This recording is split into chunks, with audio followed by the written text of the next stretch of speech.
Oke, dengarkan baik-baik, karena ini penting. Lihat dua raksasa itu, Amerika dan Tiongkok. Mereka lagi berantem, perang dagang yang kacau balau. Saya sih suka kompetisi sehat, tapi ini sudah keterlaluan. Mereka saling lempar tarif barang seperti nggak ada hari esok, dan ini bikin kacau ekonomi global. Amerika, si pemain besar, merasa Tiongkok bermain curang dalam aturan perdagangan, mencuri ide mereka dan membanjiri pasar dengan barang murah. Tiongkok, tentu saja, menyangkal semua ini, bilang mereka hanya berusaha maju seperti yang lain.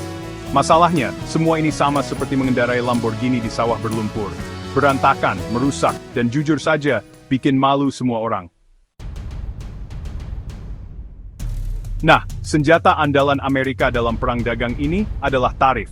Bayangkan seorang preman besar dengan tongkat raksasa memukul siapapun yang mencoba membawa barang Tiongkok ke negara itu. Itulah tarif, pajak impor, membuatnya lebih mahal.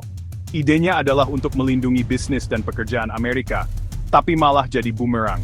Begini, ketika barang Tiongkok jadi lebih mahal, perusahaan Amerika yang bergantung pada produk tersebut harus keluar uang lebih banyak. Dan tahu apa?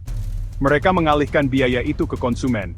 Jadi sekarang, orang biasa harus bayar lebih mahal untuk semuanya, dari TV sampai mesin cuci, hanya karena Amerika memutuskan untuk bermain keras dengan Tiongkok. Bukan resep yang bagus untuk rakyat yang senang, kan? Mari kita bicara tentang bisnis Amerika yang terjebak di tengah-tengah ya. Bayangkan seorang petani di Midwest, ladangnya penuh dengan kedelai, tetapi tidak ada tempat untuk menjualnya karena Tiongkok, pelanggan terbesarnya, telah mengenakan tarif pada produk pertanian Amerika. Lalu ada sektor teknologi, anak-anak pintar di Silicon Valley yang mengandalkan komponen Tiongkok untuk gadget terbaru mereka. Mereka juga merasakan tekanan, karena tarif meningkatkan biaya produksi. Dan jangan lupakan konsumen Amerika. Mereka yang merasakan cubitan di dompet mereka karena harga naik pada segala hal, mulai dari pakaian hingga mobil. Rasanya bikin kita ingin di rumah saja nonton TV. Nah, Tiongkok tidak tinggal diam saja. Oh tidak, mereka seperti master kungfu, siap membalas dengan tendangan cepat ke permata ekonomi. Mereka juga telah mengenakan tarif pada barang-barang Amerika, menyerang balik industri seperti pertanian dan manufaktur. Tapi Tiongkok punya trik lain, sesuatu yang jauh lebih ampuh daripada mainan plastik murah. Mereka punya kartu as, kartu truf dalam permainan perdagangan global. Namanya unsur tanah jarang, dan mereka sebut dengan Vexpia. Bagian 5, Tanah Jarang, Kartu As Tiongkok. Unsur tanah jarang ini bukan hanya sekedar keunikan geologi. Mereka adalah bahan penting dalam segala hal, mulai dari ponsel pintar dan mobil listrik hingga turbin angin dan rudal. Dan coba tebak, Tiongkok mengendalikan 80% pasokan dunia. Tiongkok bisa saja, jika mau, membuat dunia bertekuk lutut hanya dengan menutup keran ekspor tanah jarang. Bayangkan dunia tanpa ponsel pintar, tanpa mobil listrik, tanpa semua gadget teknologi yang kita andalkan. Bukan gambaran yang indah, kan? Itulah pengaruh yang dimiliki Tiongkok dalam perang dagang ini. Dan mereka tahu itu.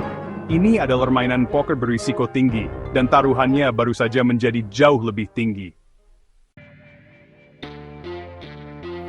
Bagian 6, Pelabuhan dan Pertanian. Kerusakan sampingan dalam perang dagang. Kembali ke Amerika, dampak perang dagang ini terasa jauh melampaui menara-menara Wall Street yang berkilauan. Pergilah ke pelabuhan besar manapun, dan Anda akan melihat dampaknya secara langsung. Kontainer pengiriman menumpuk seperti kado Natal yang tidak diinginkan, karena impor dari Tiongkok melambat. Lalu ada jantung Amerika, lumbung bangsa, tempat para petani menghadapi badai harga komoditas yang rendah dan hilangnya pasar ekspor. Kedelai, yang dulunya merupakan ekspor utama ke Tiongkok, sekarang mendekam di lumbung, sebuah pengingat nyata akan konsekuensi yang tidak diinginkan dari perang dagang ini. Bagian 7, Raksasa Teknologi dan Masalah Tarif. Bahkan raksasa teknologi Silicon Valley yang perkasa pun tidak kebal terhadap dampaknya. Apple, dengan basis manufaktur yang luas di Tiongkok, merasakan panasnya tarif yang menggigit margin keuntungan. Dan Tesla, mobil listrik kesayangan Elon Musk, menghadapi biaya yang lebih tinggi untuk baterai yang menggerakkan kendaraannya. Banyak di antaranya bergantung pada unsur tanah jarang dari, Anda dapat menebaknya, Tiongkok. Tampaknya, tidak ada yang aman dari lengan panjang perang dagang ini, karena menjangkau setiap sudut ekonomi global, mengganggu rantai pasokan, menaikkan harga, dan membuat bisnis besar dan kecil terhuyung-huyung karena ketidakpastian. Bagian 8, Secerca Harapan, perkembangan terbaru dalam perang dagang. Nah, sebelum Anda mulai menimbun barang kaleng dan membangun bunker di halaman belakang rumah Anda, ada beberapa secerca harapan dalam saga perang dagang ini.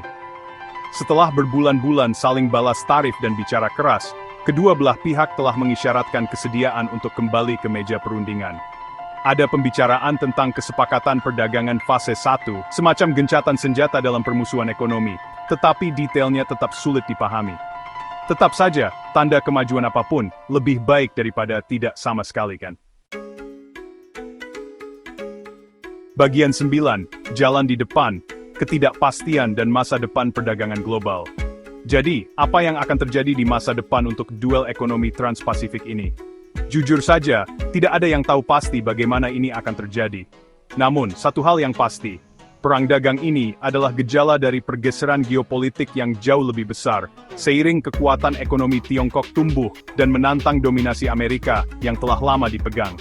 Ini adalah bentrokan para titan net, permainan catur berisiko tinggi, dan dunia menyaksikan dengan napas tertahan untuk melihat siapa yang akan berkedip lebih dulu. Bersiaplah. Ini akan menjadi perjalanan yang penuh gejolak.